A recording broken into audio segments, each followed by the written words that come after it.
Uche, yesterday, Ngozi Okonjo-Iweala, speaking in Tanzania, revised the Nigerian growth forecast. Tell us a bit more about this. Well, you know, she actually came out on Wednesday saying that she's revising the growth forecast from 7 to 8% to 6 to 7%. And she attributed this to a slowdown, of course, in our GDP, which she said was as a result of what's happening in the agricultural sector. Of course, she said as a result of what's going on in the north with Boko Haram, that's one of the reasons we're seeing a slowdown in the agricultural sector and our GDP. Of course, the CBN also said that the slowing growth was as a result of falling oil prices and domestic oil output. So it seems that falling inflation, falling GDP number, and of course falling oil prices equals our GDP, our growth forecast being downgraded. But Larry, let me cross over to Humphrey Uzoh, securities trader at Diamond Bank, to get a better picture, of course, of how this is affecting our markets. Humphrey, are you with me? Yes, I'm with you. Now, before the CBN came out with the MPC decision, you know, traders did say that they saw some offshore investors leaving the fixed income markets. Now, they were worried about the rising inflation, of course, and the possibility that we could be seeing the CBN doing some further tightening. Now, Ngozi Okonjo-Iweala has come out saying that our growth forecasts are now down. So what are we going to see? How are we going to see some of these things affecting the fixed income market post MPC?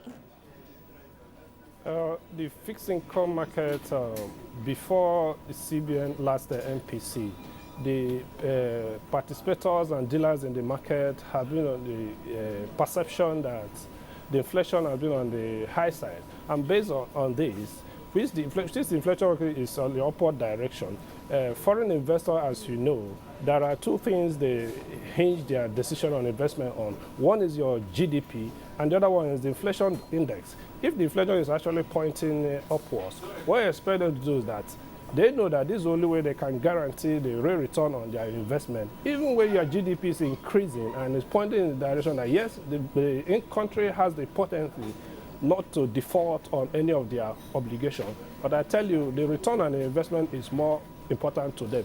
But you recall that when the central bank earlier this year, after trying to remove the restriction on fixed inflow, they made mention of that their aim is to ensure that the financing of our deficit is not done by only us. So the pressure shouldn't be more on us. Actually, they need the foreign investors to come. And they also realized, also accepted the fact that in no distance time, more may leave from those foreign investors because they are majorly volatile funds, majorly portfolio investor, but the remaining one is what we are going to see with. But we have to see from this angle that those investments are not really investment that can form fixed capital formation. Well, Humphrey, against market sentiment that we might see a price increase in the bond market after, of course, the CBN maintained its policy stance. We're also seeing yields increasing. Now, what is your take on what's responsible for this? Yes, first of all, before the CBN last MPC, the last on-the-run bond that were issued, the supply is so much in the market, so most dealers are still having position on this. So that has actually affected the prices of bond not increasing. Instead, we saw small increase in yields. So, but to add to that, you have to also realize that with the present liquidity we have, because of the FAC inflow and also most deposit money banks are actually channeling their funds to fixed income market, and that actually led to each of prices not increasing as expected. Well, you did say earlier that the fixed income market has not witnessed much activity since the last, of course, MPC meeting. Does it have anything to do with credibility or the credibility of monetary policy implementation strategy that is employed by the CBN?